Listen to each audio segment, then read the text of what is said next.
Hi, I'm here with the Vocation Director from the Diocese of Hamilton, Father Wojciech. Tell us, you brought a big group of young people. How many people did you bring? We came with 158 high school students from the city of Hamilton, from Catholic schools. Wow. And what has their experience been like? A lot of them are first-timers, or? Yes, every year they bring from our Catholic schools in Hamilton, high schools, we bring about the same number, but it's someone else every year because we have a limited number of buses that we can provide.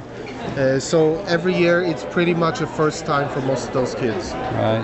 And how do they respond? What's the kind of the comments you hear from them of their experience? Well, you know what? On the way here, some of them aren't really even sure why they're coming.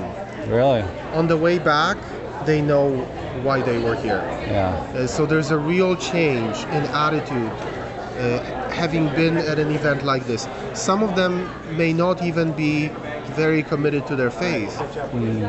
But because they come and they hear and they see the community and they see some of those powerful speeches, they hear some of those powerful speeches, they are really moved. And some of them move to tears. That's why I come, because I can do some hopefully spiritual direction, and an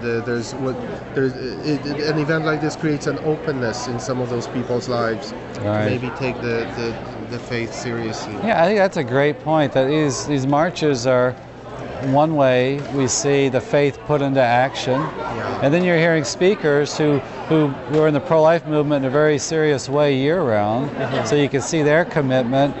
And like when we meet other workers in the vineyard, you might be in a different area, it's inspiring, right, for all of us? Exactly. I think especially for young people, right, they want to do something. They like the social justice aspect of the faith, and they have that zeal for change.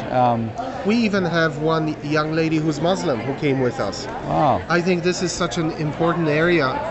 Ecumenism is such a big area in our church, but I think ecumenism today should be done based on issues rather than faith denominations, because then we have something we can share, and you have something you can begin with, that conversation, that openness with other faiths. So we have this Muslim girl, and she's so open and so wonderful, so deeply moved by what she's seeing here.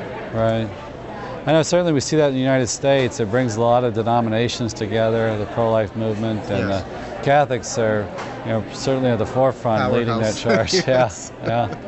I got to ask you, you grew up in Poland. I did. And how's the pro-life movement in Poland?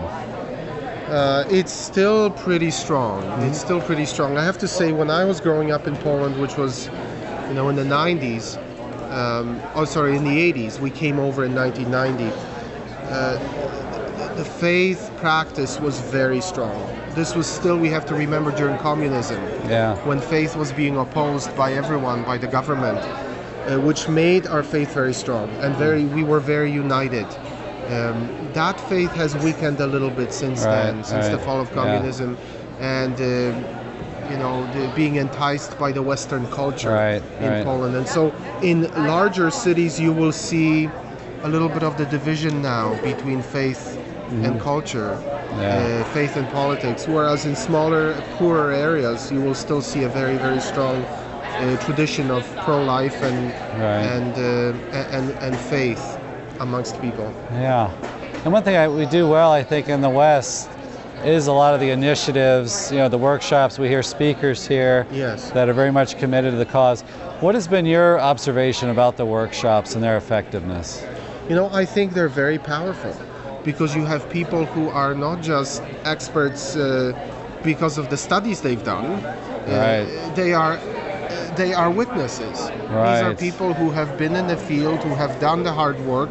We have witnesses who have had an experience of this evil that we call abortion, and have had a conversion of heart. So, the only way we can convince young people to follow the Lord is through witness, St. Francis' way. That's a great point. This is what we have here. Well, thank you so much for talking with us. Thank you, Father. Thank you. Thank you.